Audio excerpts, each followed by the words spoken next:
It's March 11th, 2021. I even got on a sheet of paper here.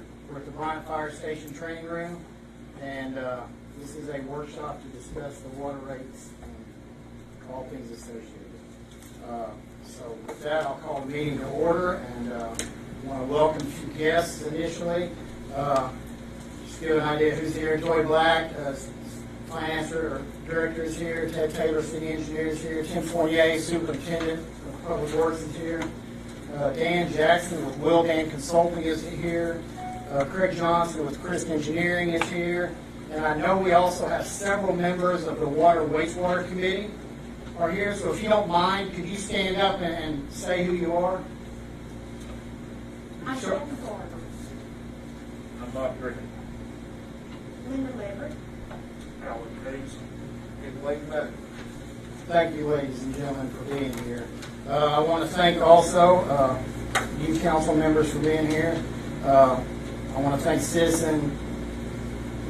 citizen-led committee, because that's what the Water Commission is. They are citizen-led. I want to thank them for their efforts and all the time that they have spent pursuing this and working through this process. It has been a long and arduous process to get to this point. And we appreciate your service for taking the time to be here tonight as a resource for the council. With that, I want to give just a little bit of a review of the timeline that's occurred over the last little bit. In August 2020, our first wastewater rate adjustment review was given to the council. And upon review of that, it was decided that council asked for another rate study to be conducted. So in November 2020, we presented a second rate study to council. In December 2020, City Council approved the Bryant 2021 city budget. Budget portion for the Bryant Water and Wastewater Department was based on the new recommended adjustment pricing to the Water and Wastewater Department billing. In January 2021, the Water and Wastewater rate adjustment was brought forward to the Bryant Council again for review or approval. No decision was made at that time. February 2021, the City Council approved moving $900,000 from the city's depreciation fund and our savings reserves to help cover budget deficit in the Water Wastewater Department. But this still leaves us falling behind on our required repairs for the city wastewater system. March 11, 2021 brings us here to the workshop with you, the council members. And I also want to say I've been where you have on the council. I remember doing this 3 years ago when I was on council, and it's never an easy decision for these rate studies, and I appreciate all the effort that y'all have put forth in this. And over the course of the last 7 months, we've received a lot of information with regard to the rate study and rate adjustments.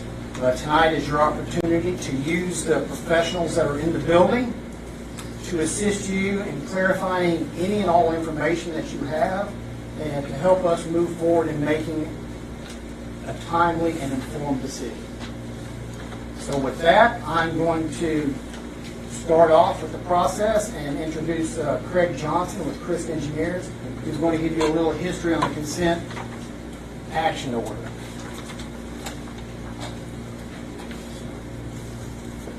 Good evening, council members. I guess I'm 6 minutes away. Yes, sir. You can take your mask I was off. asked for permission. I have been told no. That's okay too. And they may not carry something else. I'm Craig Johnson with Christ Engineers. First off, we got a long history with City Bryant. Some of you may not know us, and we appreciate that opportunity to do business with you.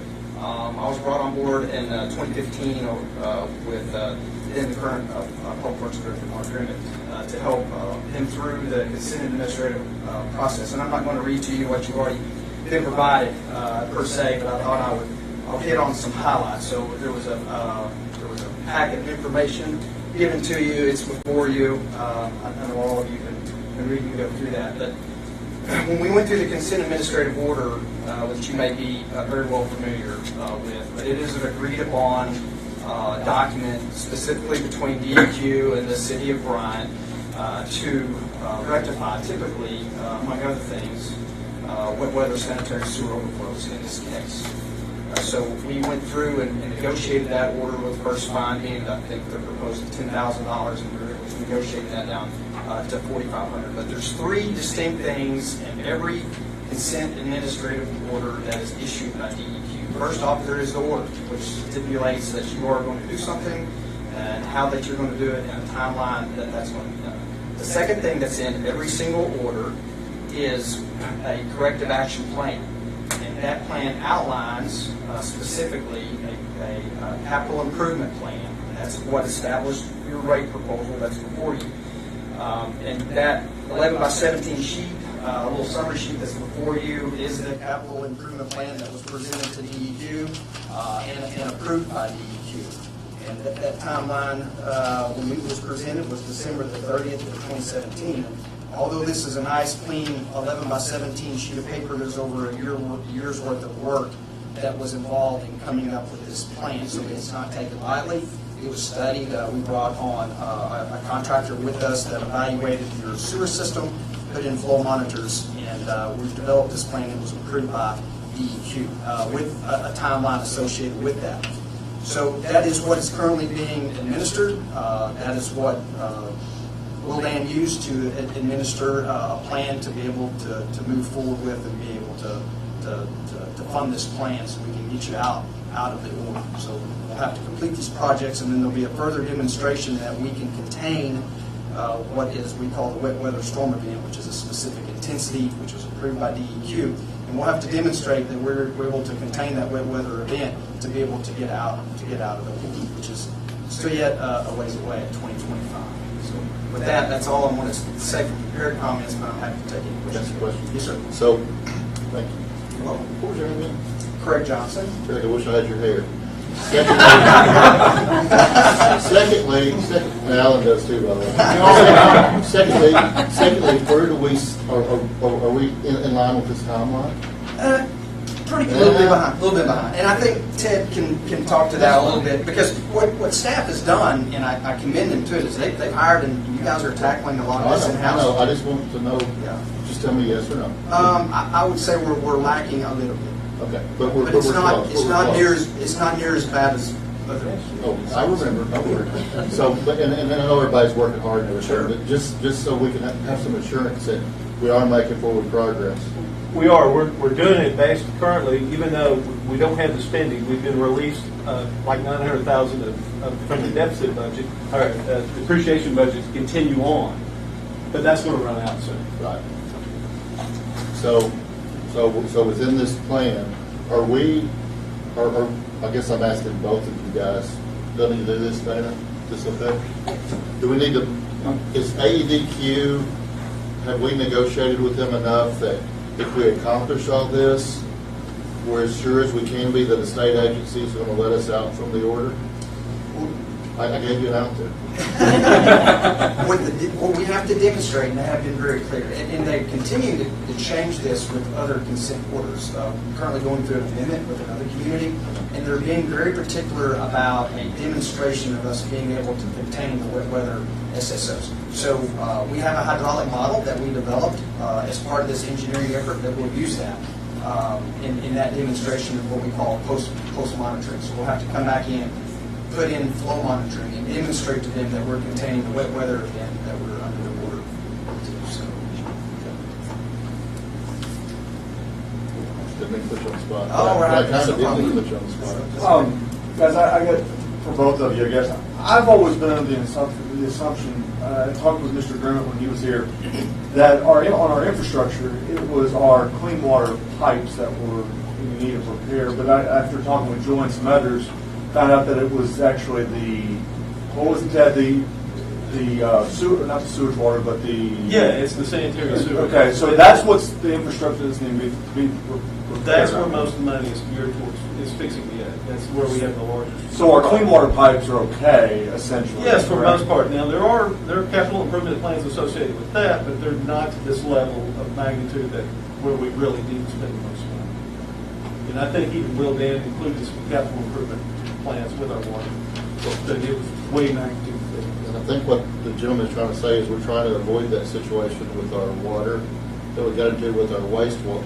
That we got to do with our wastewater, because we were doing our best to keep up with the wastewater, but it accumulated more rapidly than we had projected. And so the water is the same thing. Do you agree with that, Ted? Yeah, I mean, we have some old water lines in the city that will require repair eventually too, and we do those when we can, and we have some plans to move forward to it. But once again, I mean, you're looking at a magnitude of 10 difference. It's the sanitary sewer where we spend most of our efforts.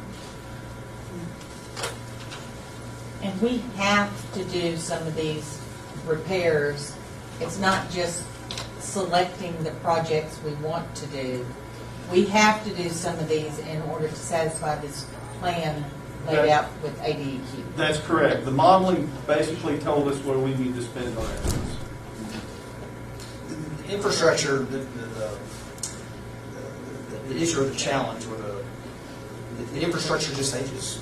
And what we have is that on your average day, it does usually a good enough job of containing. But during wet weather events, you have the cracks, the creek crossings, where you have pipe that's deteriorated. The wet weather comes into those pipes and then it came to the plant, and it overcomes the system, and that's why sanitary sewer overflow occurs.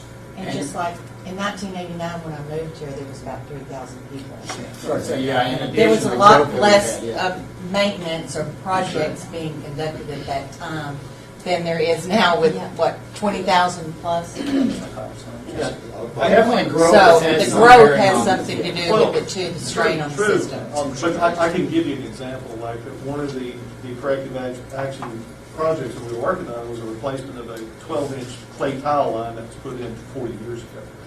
And that thing was fractured in multiple locations. We found numerous places where, you know, the exact thing the model was telling us, that we were seeing a lot of problems with infiltration and inflow of water. We fixed that. We noticed an immediate change at the plant. So more of that is great things to get done to get us out of this.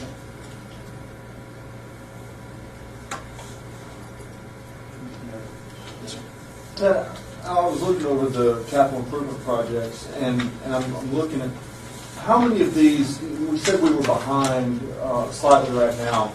For 2021, and just spitballing here, how many of these projects do you think can be completed this year? And I don't know anything about construction on this stuff, so that's why I'm asking. I've had some residents ask.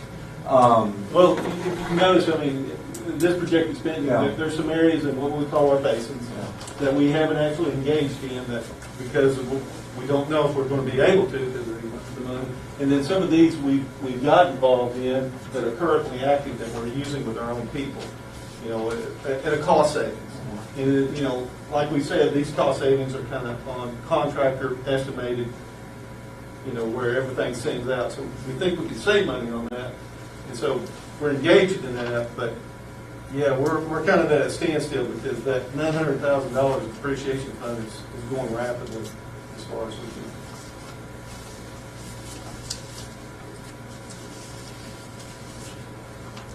Any other questions for Mr. Johnson?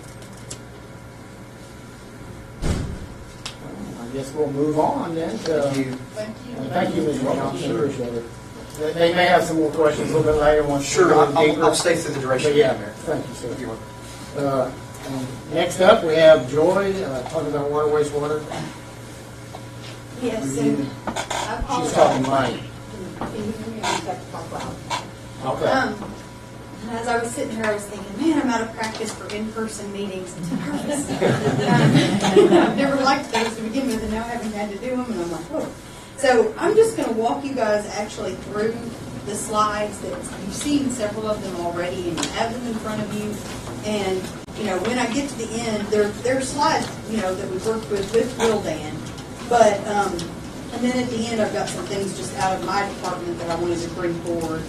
So the first slide, why does the city require rate adjustments? And as we've already talked about, a large portion of it is to fund the capital requirements brought about by the consent administration order. And there's a real important parentheses here from the way that I look at it, both internal funding and long-term debt. So I've had some conversations with everybody, not everybody, but several people over the last couple of weeks, and we talked about that. That's something we talked about back during the budget. So we'll touch on that again. That's an important piece. And then to fund the increasing CAW costs, because as most of you are aware, that's predominantly a pass-through from CAW on our freshwater side. To ensure that our debt coverage levels are met, like I said in part number 1 about the long-term debt, you guys know that's always a major concern of mine out of the finance department. And then, it goes without saying, I feel, to fund general increases in operating costs because, everything goes up. So not just CAW and their supply of water, but all of our supply costs go up. The concrete, the pipe, everything. I'm seeing these guys over here nod because they know, they're doing the work, everything goes up. And then there's been a little bit of confusion, and I'm going to get back into this later, but the Water and Wastewater Fund is recovering less revenue than cost of service in the big picture, not necessarily month to month, but in the big picture. That's why we're wanting you guys to look at these and do it in a pretty active, fast way. And that's part of the reason why I'm very pro doing the larger increase in this first year, is because of some things that we're going to get into a little bit later on my reports. This third page 3,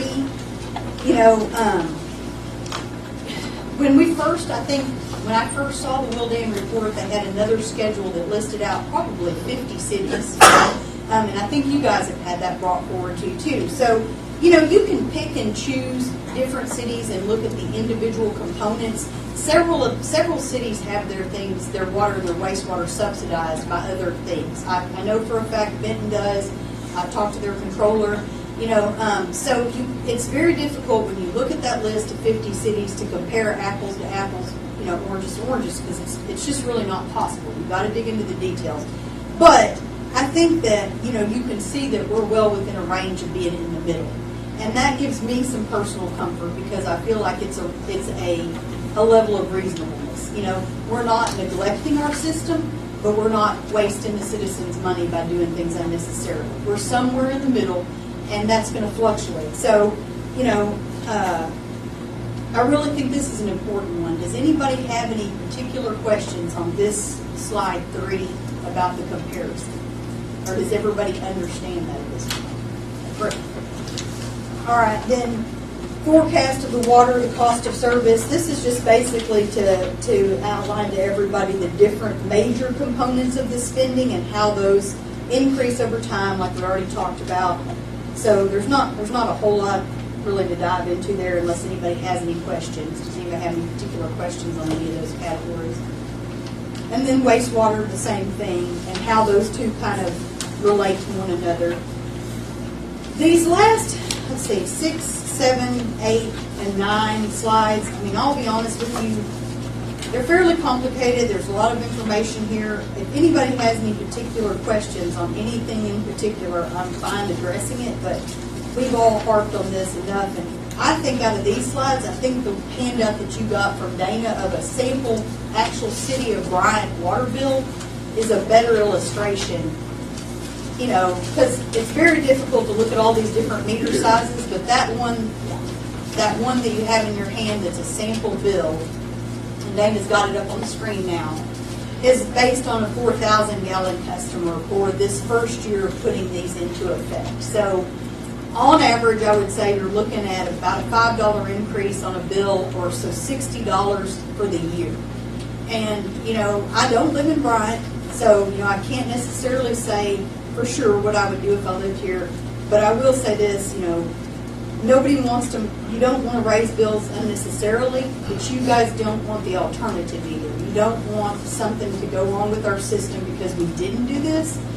And I think for $60, I think most of the citizens would agree it's well worth that investment in our system. We had some recent events where some water and some wastewater systems across the state had some bad things go wrong, and frankly, it's better to be lucky than good, and we were both, but we really need to do what we know we need to do so that we don't have to count on being lucky, so anyway, that was pretty fast. Dana told me, she said, go slow, you always talk so fast. So, but does anybody have any questions on those? Because then I've got one other thing on my list that I haven't passed around, so I'll start withdraw. Hey, let's wait and let's see if they have any questions Okay. first on. Okay. Well, I was just gonna pass that around and let them pass it while they ask questions. Okay. Then this is hold off, Rob. Yeah. Questions first. See, that's what I'm like, you said no. Don't be difficult. They don't take it away. She knows that. No, I was gonna take a picture and send it to you. Any questions on what I presented so far? So for the average consumer, what you're saying is the first year, that's the largest piece of an increase, saying about $5 a month. And I'm gonna throw this to Will Dan because, I mean, I will say these are his numbers. So, but I also say, he probably will, these are estimates, forecasts, it's difficult, so. Your average customer might not have the senior citizen discount, and that's okay. So, see, there's always Right. things like that. But it's on both of them. It's Right, I on, understand, I'm just saying. But I figure it's a little easier to add that in Sure. if you know you're not getting it than to try and do percentages, so. Correct. So, you want to speak to that a little bit? Good evening, everybody. I'm Dan Jackson with Will Dan. It's nice to be here in person, by the way. I appreciate the chance to be here tonight and answer any questions you have about the proposed rate plan. It's always difficult to take a complex 10-year financial plan and try to summarize it in terms of one number or two numbers. It's never an easy thing to do, but if you try to do it for this utility, the best way to describe it would be that for the vast majority of ratepayers, the average monthly increase would be somewhere around $5 a month in the first year. The reason is that the average residential ratepayer here in the city of Bryant uses about 4,000 gallons of water and sewer service a month. That's not very much, by the way. That's lower than the national average. But that is what your average usage is. And under that average, in the first year, the average increase would be about $5. Now, in subsequent years, the average adjustment would be much less, $2 to $3 a month. And that's because the lion's share of the increase would be in the first year in order for the utility to catch up. But really, we're talking about $4 to $5 a month for most ratepayers. Now, of course, if you use more water, you're going to pay a little bit more. If you use less water, you're going to pay a little bit less. But I think that's the major number to forecast. Thank you, sir. Does that answer your question, Rob? Oh, yes, I was just talking to Joey, I apologize, sir. That's okay. So, great question. Any other questions on those slides? So I just wanted to make sure that Butch brought up the point, I wanted to make sure we got it back in. The senior discount, we haven't changed that with our current plan, right? Correct. No changes. So we were going to change it, but we decided not to change it. Not so it's yet. going to say the $698, not Yes. go. $698 plus the waiving of the $3 stormwater fee will also happen. So it actually winds up to being about a $10 discount for senior citizens. Okay. That's what I make sure we do. That's good. All right, so now, can you pass on? So now I've got, I debated back and forth about bringing this for tonight's meeting because we're only at the 11th. And so usually I take a little bit longer to close out the prior month. But I really, at the end of the night tonight, I'm going to ask you guys, to really not continue to kick this can down the road and to adopt these proposed rate adjustments at the March 30th meeting. So I will be bringing several things to the March 30th meeting that like I usually do, my regular report. So this is a draft. Every page in this is marked really across it draft because we haven't yet made it final. And then something else that I had lots of questions on that's not final, obviously, and those are very unaudited numbers, but the state requires have them published in the newspaper by April 1st, is the numbers as they currently stand unaudited for the end of 2020. So what you're looking at in your hands first is this, usually, this is something else that I really want to draw everybody's attention to. As we go through the year, we've got some new council people and, just people moving in and out of the city. When you're looking at my report to council every month, it's long, But really the first 10 pages are the important part because everything after those first 10 pages is really just a repeat of numbers that are on the first 10 pages. So I can simplify that for you guys by just saying, just look at those first 10 pages. And then if you have any questions, go on to the back 60 or 70 pages. But So of the first 10 pages, there's 2 that are devoted to water, wastewater exclusively. And the first page that we're looking at here is the one that talks about our days in cash. We don't formally have a policy on the 120 days that I'm aware, but that has always been what has been asked of me since I came to the city of Bryant, and I think that it needs to be at least that, minimally 120 days. Now, as you all know, over the course of the last year, it's dropped as low as, in the 70s of days in cash. And every one of my department head reports, I'll say, Mark, Grimmett, and I are working on cash flow together. And we're watching this, because sometimes when you have planned things, you plan to dip into that, but if you know that you're coming back, it's okay. It's a temporary thing. So we've done that on and off. But, when we brought these to you back in August, and then we brought it in the adopted budget for 2021, when things started to veer off of the plan, when you guys didn't adopt those, then we had to start making changes. And so, we're at below 120 days cash through the end of February. And if you look, and this is something we've talked about, if we do the budgeted, planned events or whatever, we would drop down to 16 days of cash. Now, and that If sounds... we don't do it. If we don't do it. We'd only have, if we do them, we'll have no money, basically. If we don't make changes, if we don't adopt these rate increases or adjustments. I will say too, that we hardly ever, and Ted touched on this, we hardly ever get to actually stay to our plan because of a lot of things that are out of our control. We work in different jurisdictions with others who've got to work with the state. Weather events affect a lot of this. We can't do certain things because of the weather, or we only have a limited number of time. So that's that first page, and I'll kind of come back to that. The second page, I've had a lot of questions about, and this it's not done, it's marked draft because it's December 31st, 2020, but the main number I wanted you to pull out of this is, right now our preliminary estimates show that we completed $2.5 million worth of capital improvements to our system in 2020. So that's a lot, and we funded that, in-house, not with doing a bond issuance. So, that depleted our reserves right there. But it was scheduled. We were scheduled to do those things. But we can't indefinitely keep doing that without watching our revenue side of things. So that's that second page. The third page, is going to be the second page that I told you is devoted to water and wastewater. And I just want to draw your attention to January and February, and I want to go ahead and speak to the fact that the way that it looks on this report is like that we have more revenues coming in than expenses. And we did in January and February. But we didn't do any fixed asset additions. If you notice that line that has literally $560 in January and then $2,657 in February, I mean, if we even took minimally, if we did the 1.3 million and divided, it'd be $113,000 a month. So that's not even what we probably need to be doing if, like I said, weather conditions and things are met or that we're able to. And so you can see how much that would dive into that number. The other consideration that I wanted you guys to know about on this report is that some of the debt is spent directly out of the balance sheet accounts that are not shown here. So, you don't get a full picture, so keep that in mind.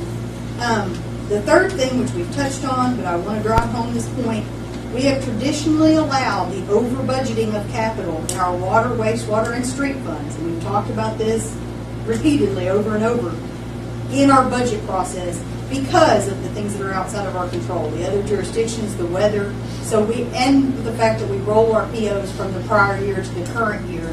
So, unless we go in and adjust for 3 months worth of the end of things, sometimes there's timing differences on what gets accomplished on those projects in that time. So it's really a difficult process. So, there was $5.8 million budgeted in there for fixed assets, but that was never our intention to be able to complete that amount.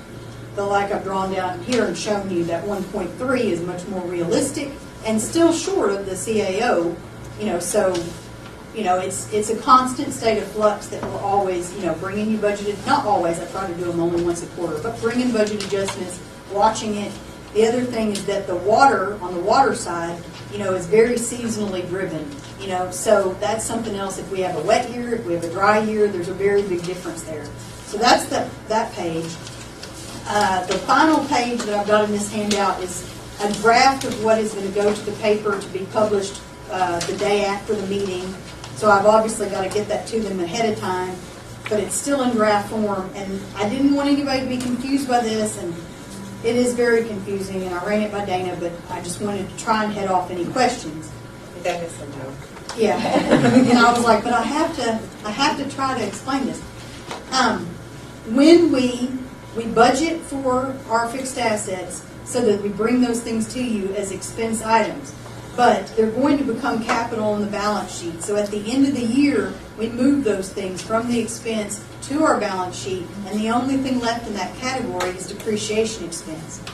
So these numbers reflect that change, so they're not going to tie to the $2.5 million that show on the capital, because what they are is the depreciation expense, and the difference is that $390 that you see in the stormwater, and then a little tiny bit that I think I'm going to have to reclass, $3,037 related to some operational costs around the growth.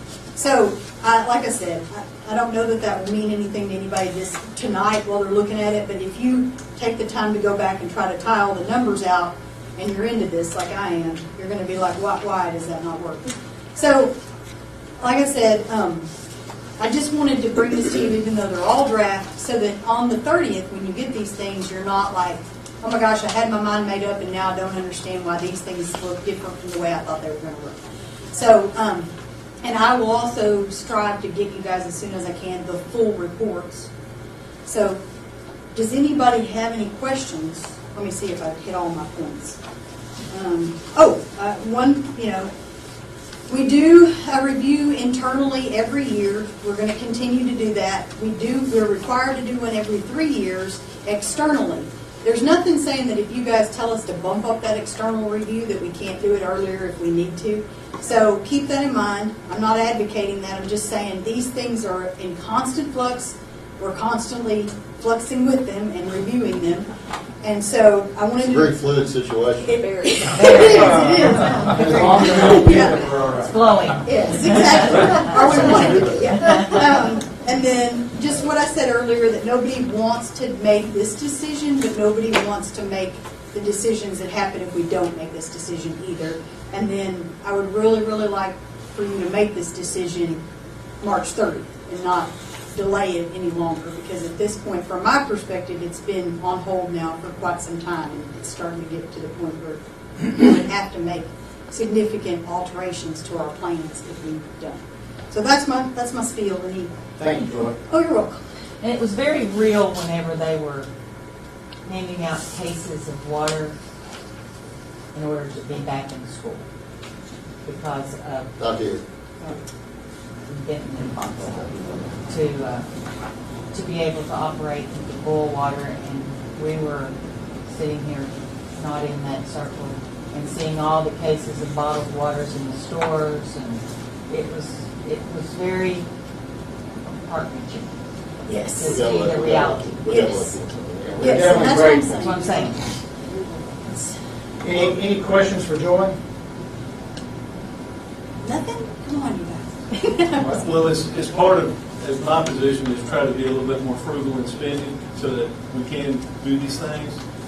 We pay our consultants very well. Do we have any more technical questions for them? I'd like to cut them loose tonight. But is there Appreciate anything that. else? I appreciate that. Yeah, no problem. Is there anything that you guys need from us to be able to make that decision? I appreciate all the guys being here tonight. I do too. I really do. I appreciate each of you. Weren't you in my front yard Sunday night?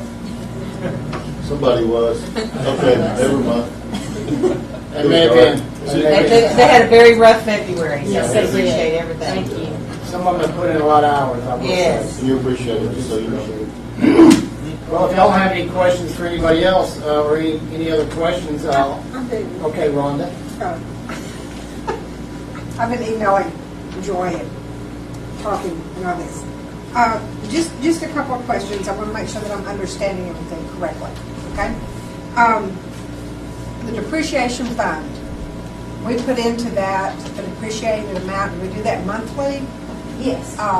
annually, quarterly, so monthly, we put into the depreciation fund that cash amount of our assets. No.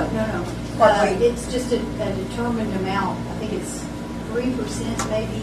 I think it's 3% of certain revenue lines. Okay. And once again, I apologize, but that was one of those things I inherited. It was set up that way when I got here. And so I'm not really sure why it was, but we have gone back and looked to make sure that it's in compliance with the bond debt covenants. So, but that's what we do every month, is Okay. putting that amount. So that's how we handle depreciation of our of our fixed assets and things, is to go over there. I just want to make sure we're on the same page and understanding what a depreciation fund is for. Yes, It is to replace fixed assets yes. that have capital Repairs. assets that have depleted their lifespan. And you do it typically, sometimes people say really isn't real cash, but in essence it will be one of these days when you Yes. have to pay to fix something. Exactly. Correct. Yes, a good way to put it. And, we have been doing that for a number of years, so that money has built up. So what we did is perfectly fine to do it. Yes. If you notice on this front cash page, I didn't want to take it all the way down to zero. So I recommended that we leave in a year's worth of the A&RC bond debt payments. And that was just so we could say why we left a certain amount in there. It's kind of an arbitrary decision, but, so certainly, we could explore depleting it even further, but I don't think we want to do that. No, I don't think we want to do that either. Yeah, so, and I wouldn't recommend it. No, I'm not I just want to make sure I understand where that money's coming from and how Yes. we're doing it. We just got a set amount that we put in there. Yes. The 900,000 that we have transferred out of it, let's say last month, to cover things, was it all drawn down to cover the repairs? Well, and it's one of those things where we're going to look back at the end of the audit year, and we would be in trouble if we didn't spend at least 900,000, in my opinion, on our capital assets at the end of the year. But on a month-to-month basis, obviously, we're not going to be spending that amount. But at the end for the audit, because yes, it needs to be spent on repairs and maintenance and things for that system that we did the bond money initially. But And we already have projects scheduled that will probably within, probably 2 months, we'll have that spent. But you're also saying that it looks like we'll have to draw down another, this 900,000 you feel like then will keep us for a couple of months? Was that the? Well, I think a lot of it depends on this rate increase. Yeah. It replenishes pretty quickly. obviously, if we, like I kind of alluded to, if you guys don't do this on March 30th, then probably immediately, like the very next day, we're going to be coming in and determining what budget adjustments we need to do, what adjustments we need to do to the plan in a large way. Like I said, we're going to have to do that anyway at 6 months, 9 months because of weather, because there's so many things that fluctuate. The issue between doing it in-house and bonding the money, is a big issue because we've seen upwards of 50% cost savings if we do things in-house. But and the guys over there can probably speak more to this, that there's a certain amount of ramping up and doing that, and whether we see that savings or not, especially in the first, little bit of doing that, so, that's an issue that I've also kind of pointed out about the possibility of bonded debt and that further on down the road. So right now, I would like to continue to fund these through the rate adjustments, but there's a possibility that we have to bond the money and spend that money on bond payments, interest and principal to do what we need to do in any 1 year. Because I'm sorry, am I talking, does anybody else want to ask a question? No, go ahead. I'm sorry. I asked about an idea of how much the rate adjustment would bring us annually. Just because, we're going to basically charge people how much is this going to help us? I was a little concerned with the response that, at this point, if we did it now, it felt like it would be about $700,000. Which doesn't seem like That a lot isn't of even money. nearly enough. And I have concerns. So I'm trying to figure out where the money's coming and going. Mhm. with that. And when I look at it, I look in two different ways. I look at what's budgeted based on what we think is going to happen, and that's usually best case scenario. So we actually get 365 sunny days, and or the flip side of that is not, because then people turn on the sprinkler, or you know what I mean? It's like back and forth. So. Well, and I can speak to that to some degree. I mean, there's some unclear things in our corrective action plan. Maybe we need to bring Craig back up here. Is we get 2 or 3 years down the line, things we might find more ways to do to improve what we're doing, or the modeling, just like he's mentioning about checking the performance on it. We find we get closer to being able to say to ADQ that we're there. Well, and one thing, just to finish up what I was saying, so you have those budgets, and you have the estimates and the forecasts, and then you have your actuals. So at the end of the day, like if you go back and you look at our audits, we have not been that far off other than in our capital, but in our operating costs on our budgets. But we usually adjust them throughout the year too. So like I said, I have some concerns that what was budgeted for the revenue for 2021 was too aggressive. But I also know that there's some things on the expense side in 2021 that I feel like, we could take out. So overall, I feel like we can. And here's the thing: we'll do what we have to do to make it work, and we always have, basically. So I worked with Mark Grimmett on the scheduling and the cash flows over the past couple of years really aggressively. We'll continue to do that if we have to do that, and keep things moving forward. As somebody said at the very beginning, we want to, continue to move forward and make improvements. So, Ted, you can kind of... Go ahead, sir. Well, as our colleague for Benton can attest, in the utility business, you can plan for a lot of things, but it's a lot of weather dependency, and that's with electricity, water, gas, etc. And that's just the way it is. And then, you can think your system is fine, and then a natural weather thing will occur, and Mother Nature can be quite mean, by the way, and you have to adjust. And so like Joey was saying, you might have planned on doing this major renovation or maintenance plan that has to be held back, and then you might have a really hot summer, which, so everybody except the bill payer sometimes. But that helps you do those projects, and that's a key thing about the water, and the electricity too, is Alan's leaving because he won't hear me. So it's just totally weather dependent. You've already heard it, that's fine. Anyway. That's fine, senators and members of council. You are so young in the program, you're just starting. So we always recommend every 5 years that you go back and take a look. Our crystal ball is pretty good for the first 3 or 4 or 5 years, and we always estimate, assuming that this is going to go out, because you're probably going to reach a critical point where you're going to have to get some contractors engaged. So it's always good to be on that funding side. But as you continue to evaluate, we recommend at least a 5 or 6 year review to go back and take another look at the collection system to see how effective we're being. Are we on schedule? And we owe an annual report to DEQ as well too. So as you're moving forward with this, you're consistently moving the bar around, but you want to be able to plan where you're always ahead, because if you're behind, we bring in the rate consultant, and if we're not doing a good job on those projections, we're going to be short, and that's what we don't want to be there. So we're always very conservative in our estimates as we move forward and develop a capital improvement plan. And I've been on the backside where it's not a lot of fun to go back and have to go back to the well, and that we're short on money. So, but it's a constantly evolving plan. It's something to book. It's a living document, if you will, as the guys go out. And we've been very fortunate. The 2 collection system projects that we did put out to bid, we're under budget, and that's where we want. That's where we want to be. Will they all be that way? Gas is $1 more now than it was in December. Copper, I just bid 2 projects this week, and in the contract, PVC's up, copper is up. Now I understand that's all an ebb and flow, but it matters. You can only do just so good of a job in projecting and determining what the economy is. And when you get out there to 7, 8, 9 years, it's tough. That's why you should always go back and revisit that. Any I other think Butch had a questions? question. Question? No, well, I was just going to say, as you were talking about us changing how often we do that review, as they were saying, as this works down and works down and works down, we can go in and review all this, and if it's possible to adjust the rates that we've got planned for that year, we can still do that. Absolutely. Yes. Yes, absolutely.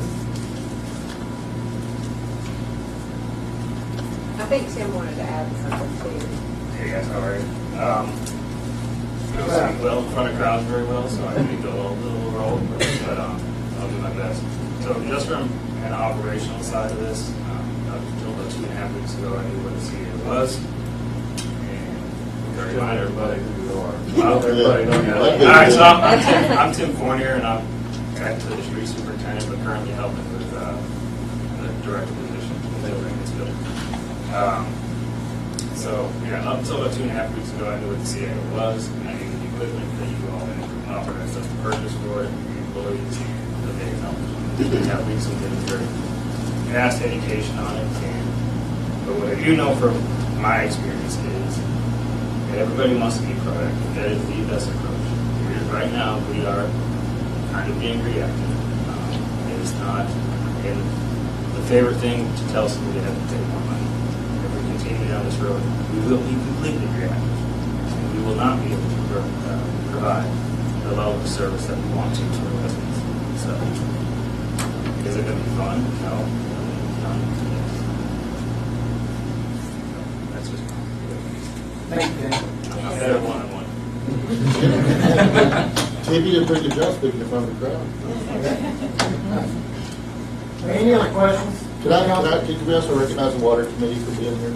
Oh, absolutely, we did that earlier. I'm sorry, I forgot, but I won't. I'm sorry. So much to listen to. Man, Rodell fell asleep. I just wanted to, Well, it just goes to show you, Mr. Hawk, that when I talk at the initial part of the meeting, he doesn't pay attention. Mayor, I paid attention to you, so. I appreciate that. I appreciate I that. can hear you down here, unlike my colleague across the way. He's probably turned the wrong direction. He's got a bad ear too. Is there any more questions from council? If not, then I will open this up for any public comments if anybody wants to make a public comment. And that can be Water Commission as well, because y'all are citizens, so if you also desire. Go ahead and go, if you got my door to the podium.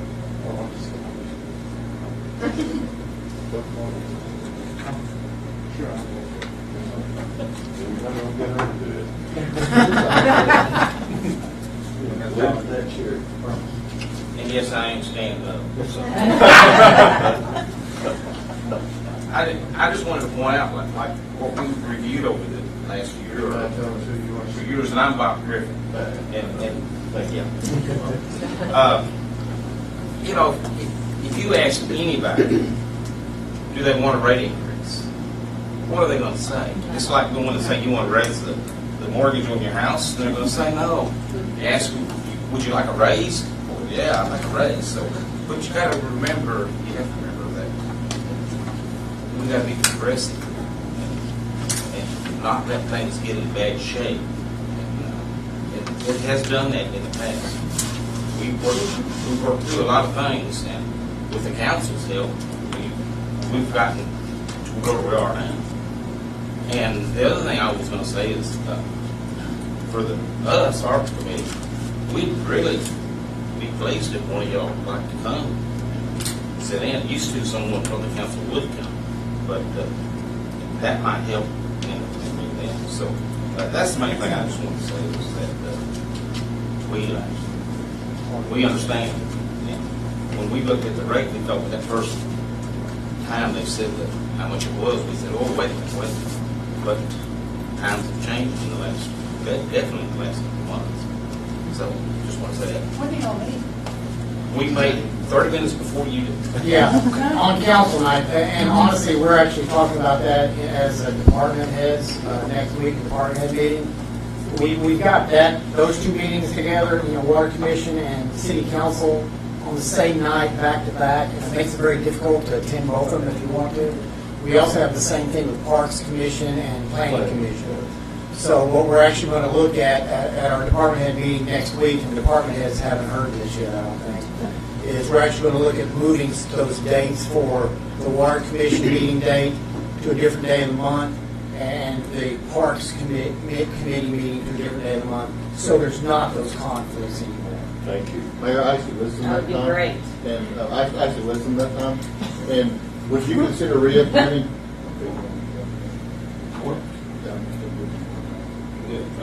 So, would you consider re-implementing the council liaison?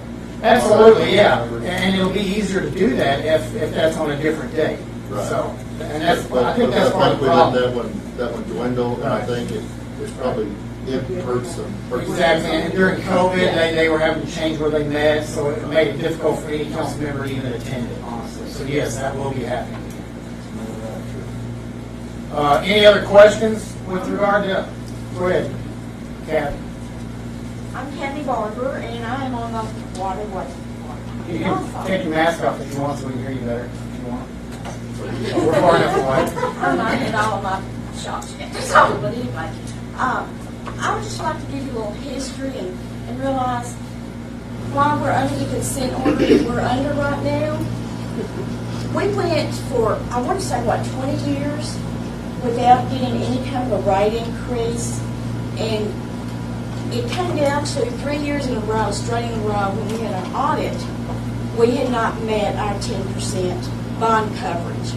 And I think we all know what that means if we don't meet that, so it's not good.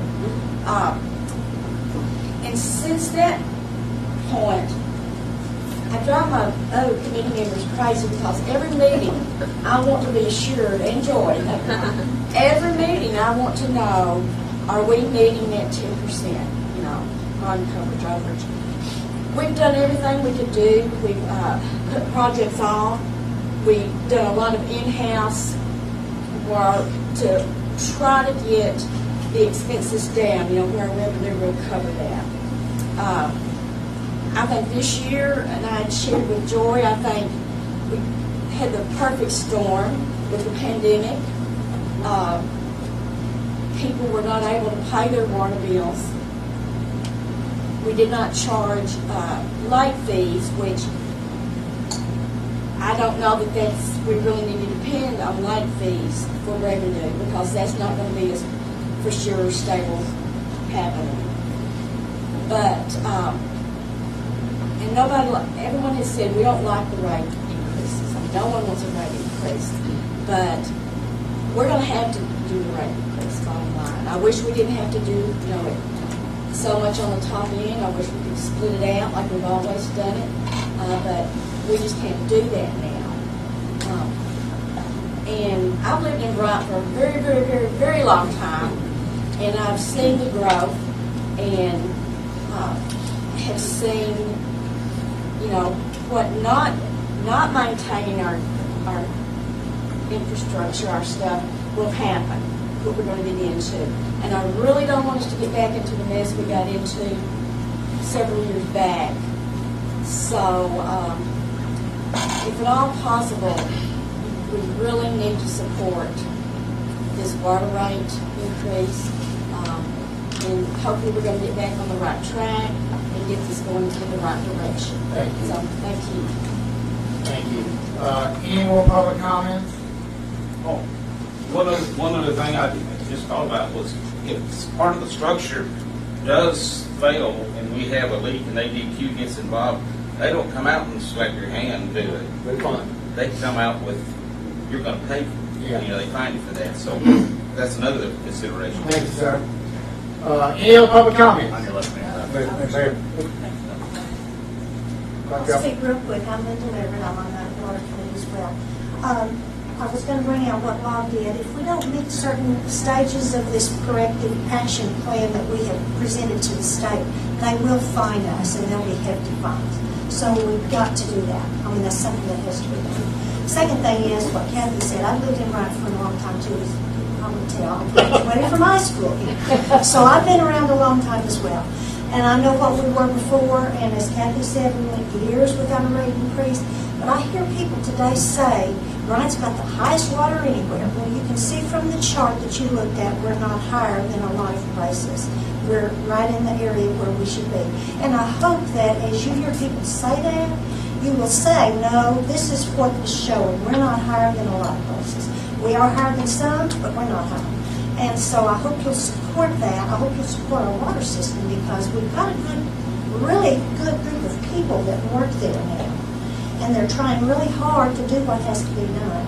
It's very important for the city that we keep this level of service available for us because I can remember when Bryant would be considered, well, I guess I better not use that phrase. We were a very small community and we bowed to Benton. Everybody bowed to Benton.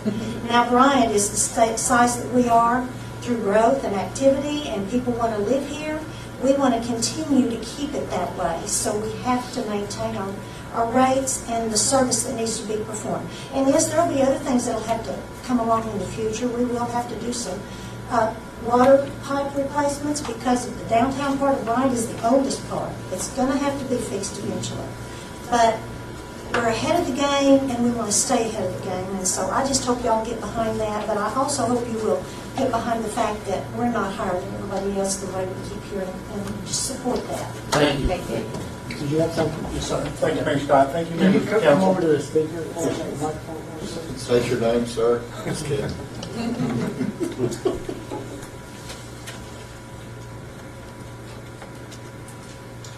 I'm David Bondren. I'm the general manager for Benton Utilities. And up until about 2 or 3 weeks ago, I had a full head of hair like Mr. Johnson. I am just here to offer Benton Utilities as a partner to the city of Bryant, whether it's a discussion on regionalization as we grow and continue to grow. Regionalization can be win-win for everyone. And whether it's a discussion on regionalization or whether your staff needs a valve that they can't get because materials, the lead time on materials has grown tremendously, give us a call. We'll be there. Thank you. Thank you. I'm glad you're off that road. Me too. Any more public comments? Hearing none, take a motion to adjourn. So moved. I have some more questions. Oh, we can ask more questions. I'm sorry, y'all are gonna just get rid of me. Y'all know. I thought you'd ask more questions. It's going to make for questions. Sorry. No, my question now comes to, this is an extremely important issue. Absolutely. And more than anything, we want it to be handled in a manner that if 3 years down the road, we have to make a rate increase because it's not coming in the way it is, that there's not a lot of backlash, on whoever sits in this seat. I can't guarantee I'll be here 3 years from now. I mean, good Lord willing, but, So my question now is we talked previously about a workshop here and then how we wanted to move forward with talking with our constituents to make sure everybody understands what we're doing, because there are still some that don't understand it. And I agree, our rates are reasonable, but unfortunately a lot of people moving in are moving in from Little Rock, and there is a vast difference at times in how people see it. So my question at this point is what next? What do we need to do between now and the 30th or now and April, whatever it is, to make sure that we're getting in touch with the folks and explaining why this is necessary? I think right now is a good time to do that, thanks to Benton, to say, hey, we fully understand how important water systems are. We get it now, and we're grateful in what we need to be doing, why this money and what this money is going to do for us. So my question, is that an out-of-line question? No, but I think I can probably kick it off, though. We have started, sometimes public education can happen, on the front end. Unfortunately, in this case, because we are so far into the process and, we just kind of now got engaged in it, that hasn't happened quite as far out as we would like for it to. So we've really redoubled some efforts over the past week to start sharing some information via social media, our website. The mayor's recently worked with the Courier on answering some questions and doing an article there. So I say that to say this. We don't stop talking about it. and we will use the newsletter. We'll continue talking about what a great job these guys are doing with the projects they're completing. We'll continue reminding everybody about the level of service that they get from us. Also, some of the, I would say, services that we offer at no cost that maybe other communities don't have, like the yard waste program. There's benefits that we bring that are outside of this small purview that we are looking at right now. We can get very tunnel vision on this, but mainly we're just going to keep talking about it. Now, what would help us is, as a city, from my computer, I can share all day long, and I can, get the mayor on the news, and I can get him in the Courier. I can do all of that, but it is not going to make as much of a difference as the 8 of you can make when you are having that. And I love what Ms. Linda said. Sometimes, it gets a little, I'm not in your shoes. So I get to tout what a great water system we have. And yes, I'm sorry, you're going to have to pay, we might have to pay a little more for it. I don't have to get elected in 2 years either. So my perspective is a little bit different in how I can interact. I know this. But when we're all on the same team and we're saying the same story, which is Bryant has a great water system. And we're not higher. When you look at all the cities that are on the graph that we just showed you, those are cities that are similar to us in growth. That means they have the same challenges as us. But if you look at those cities, you'll also see that many of them also have additional taxes that are coming in. That where we still have to pay for our park system, we still have to pay for our public safety. All of this is coming out of general fund. Many of those cities have additional revenue flows. So yeah, it's going to be, maybe their park system is a little bit more enhanced than us, but they've got other revenues coming in. So keep that in mind when you're talking. But you guys talk in the water. I know you guys are starting to talk, and we've engaged our Bryant 101 groups. They've started to reach out to their neighborhoods. But this is what's going to educate our public.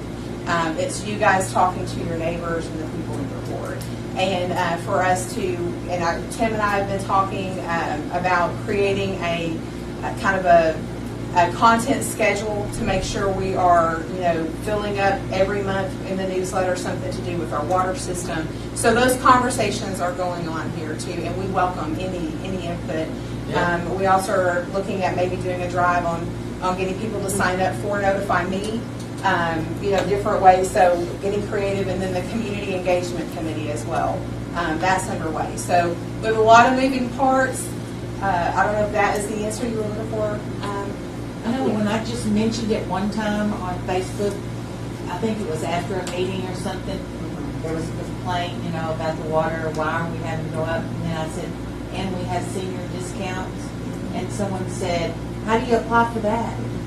Well, just that one conversation saves someone $6.98 plus a month. Plus another three. So it's actually. So just that one person, I don't know how many others were listening and fell into that same thing, because we explained, show your driver's license at the water window and you'll start receiving it, just like that. So, just getting out just little bits and pieces of information, because people move in and out of this community all the time. And it's a great community, and they do move in and out all the time, but they're still coming in, and Troy's still letting subdivisions come in. That's his fault. I think that was part. Yes, that was part of my question. Okay. So the part that I think we as a council need to be committed to being a part of the engagement process and making sure that we're either talking to people or posting on Facebook or doing, something about it to inform, because the last thing you really that I want to get slammed with is that I didn't tell anybody about anything and I just came in voted for it. So and I'm making that commitment for myself. It definitely takes a village in situations like this. And then finding those champions in our community, like your water committee, but others, that are willing to step up and say, hey, this is needed. I just got to go door to door to find them. Thank you, Rhonda. Any other questions, Rhonda? No, I'm done now. Just making sure. Does anybody else have a question or public comment? Are you going to still leave this at 5 years the way you had it previously on the ordinance, so we can review it every 5 years? But anytime Well, in we can between review it in that. between, internally, Yeah, we anytime, can yes. as well. Yes. Okay, and that'll flow right with the, It's actually we do it every year internally and every 3 years. Yeah, but the ordinance is set up to where it actually goes 5 years in case for some reason we don't get that third year in or council elects not to do an increase, there's an automatic cost of living built into that. so we That's can what see that- if that's Yes, you can look at acceptable, that. and then we can just move forward on what we've Absolutely, already got in place. Absolutely. Okay. Any other questions or comments? Motion to adjourn. Motion second to adjourn, all in favor say aye.